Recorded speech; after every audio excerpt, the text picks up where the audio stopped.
fulɓe jooɗiɓe nder fattude gishiri ha gallure Abuja lamorde lesdi Nigeria doggini lamar metuki sarkin Fulani be nanta ballo makko Madaki ha fulɓe iga ha geɓe fere nder gallure Abuja kawti ha fattude gishiri ngam ɓe kolla ɓe seyo. Adamu Usaini kanko on meta dow metalol sarkin Fulani nden Abdullahi Jibril mai shanu bo metalol Madaki. Fulɓe jooɗiɓe ha fattude gishiri nder gallure Abuja mbiɓe ɗon jooɗi ha fattude nden hidde ko laamu lesdi Nigeria iga diwal Lagos warta Abuja. Fu tawiɓe ha nder fattude nden amma ha jonta ɓe ngala jayri ko falande ɓe sodayi non bo ɓe ɗaɓɓitayi gomnati hokka ɓe ngam jonta wuro yottake ha nder gure maɓɓe ɗen ha woɓɓe maɓɓe parta ngam yigo lawol wurtake nder gure maɓɓe ɗen sai ɗum sendi wuro ngon chaka ɗum waɗi lawol. Nde fulɓe men kawti ha fattude gishiri ngam ɓe kolla seyo heɓuki laamu sarki Fulani e nanta laamu Madaki. Wodi bo gamalle fere ngama ha lamar kan pijille al'ada fulɓe ngaɗama. Adamu sarkin Fulani wi oɗon seyi sanne e nanta yigo himɓe jalɗiri ngam balla mo seyo laamu makko. Adamu Hussein. To Adamu Hussein hande bo a metama non nanta yonkima. Yonki anda ko be dai minan. Anani belɗum. To amma no yiɗi a jogoro laamu ma. Laamu mi jogoto laamu dai no musali non no laamu di jogor. No ɗume on a numata to a heɓa ya wallitira himɓe ɓe tokkata ɓawa ma. To Allah yardake bakin dai ko mi wayi ko mi jogi to goɗɗum wake mi wayi mi tayma.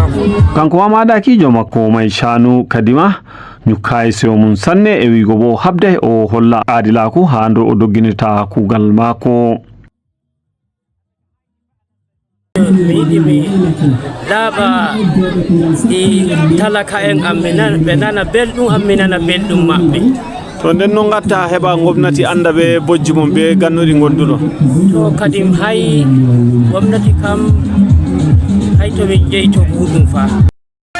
Bandiraɓe nanta sobiraɓe fu keɓi yalɗirki ngam walluki ɓe seyo metuki metalol sarki Fulani e nanta Madaki makko. Alhamdulillah hande emi waɗa murna minon Fulaku min keɓi ɓeydari ɗo yenkiri daga Mabushi lutti gishiri ɗo hande min ɗaɓɓiti himɓe sarkin Fulani e Madaki ɓe makko min tabbitini ɗum ɗo hande bo cingaba heɓake to Fulaku. To nden ɓawo lamminkomo ɗume on geloto lamlamɓe mai gaɗanta fulɓe?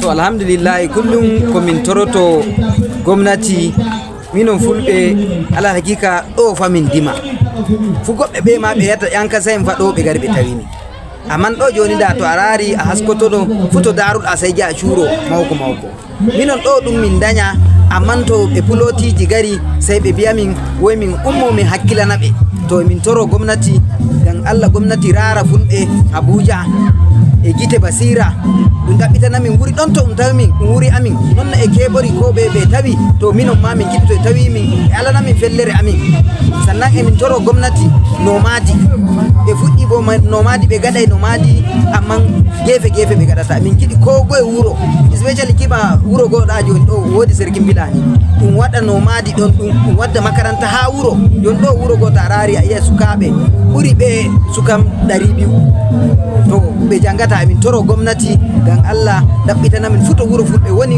wadda nomadi waɗana min. Alhamdulillah garin ciki minan.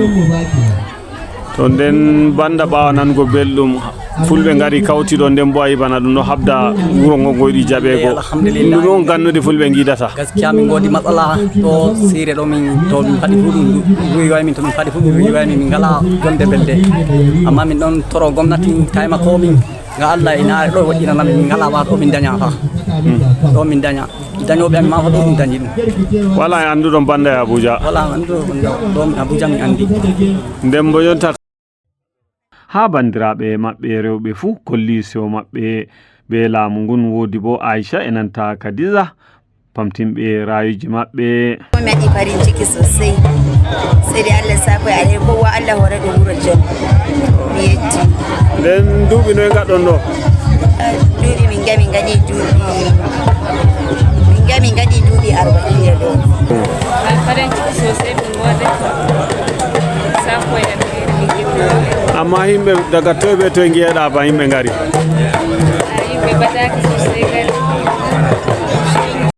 Kawtal mi yetti Allah ɗon habda yigo nokkuje kakkitama ngam durgol nder gallure Abuja e kokka fulɓe joɗiɓe ha Abuja nokkuje ha ɓe dogginta durgol maɓɓe ha ladde kakkitanoɗe iga arande. Nde mi ƴami fulɓe Abuja ko noye ɓe nanata be jabruɗe ɗen, woɓɓe nder maɓɓe kolli sewo sanne, woɓɓe feere bo kolli dow ɗum welaɓe sanne ngam nokkuje ɗe ɓe andi ɓuranayɓe ha nokkuje ɓe jata ɓe boftina. Gaskiya min nana e ɓenduka ɗo min goni ɗo min ndima ɗo min andi mi amdi ɗo mama en amin mamitira e amin ɗo. Amma ɓe mbi ɓe mburtinta on Abuja ɓe ɗakkitana on nde nokkure on ta nayi mo ngara ko nastugo gure. Non ɓe gaɗi ko ɓe kiba gaskiya min nana e ɓendugo. On giɗi gonon ha mbowɗon o ɓurani on? Yawwa ɗon to min mbowi to min daña min gaɗi rayuwa amin to mi yettima alaɗa mum. ɗiɓa bambaɓe jaldiri ha no moftorde nden ha ɓe ɗon gima saare.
fulɓe joɗiɓe nder fattude Gishiri ɓe mbi ɓe ɓuri duuɓi 50 ha gure maɓɓe ɓeɗon joɗi ha hewtiki jonta amma ha jonta fulɓe killitaki hani ɓe janga jangille ɗe zamanu enanta ɗe dina islama ngam no ɓe dogginirta dina maɓɓe enanta duniyaru maɓɓe. Biditol mi waɗi ha fulɓe Gishiri joɗiɓe nder gallure Abuja holli dow ko goto maɓɓe wala mo mari ɗerewol seydarammaku ngol degree ko ngol diploma sey de ɓe ɗon mari bacci timminɓe jangille secondary. Kanko ma nder boliɗe makko dow haala deppinki fulɓe nokkure woore ministajo dabbaji lesdi Nigeria Idi Muktar Maiha nda ko wi'ata.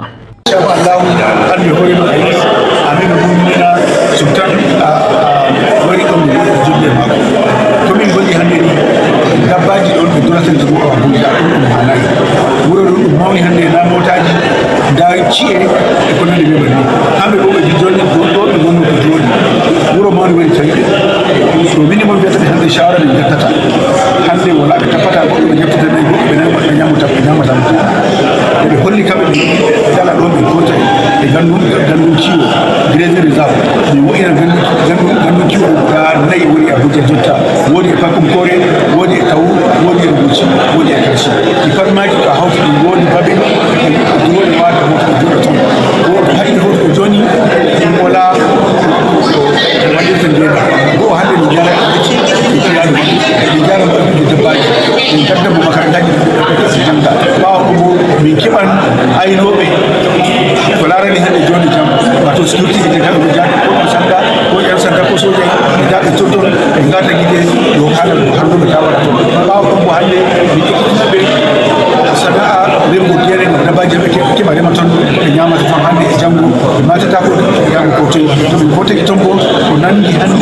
jamu dabbaji baagi en fuu ngamama ɗum fulɓe gaɗi ka wamugo be nan tawɓe baagi en be soba e maɓɓe ma feere feere ngari ngam balla ɓe sewo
Dara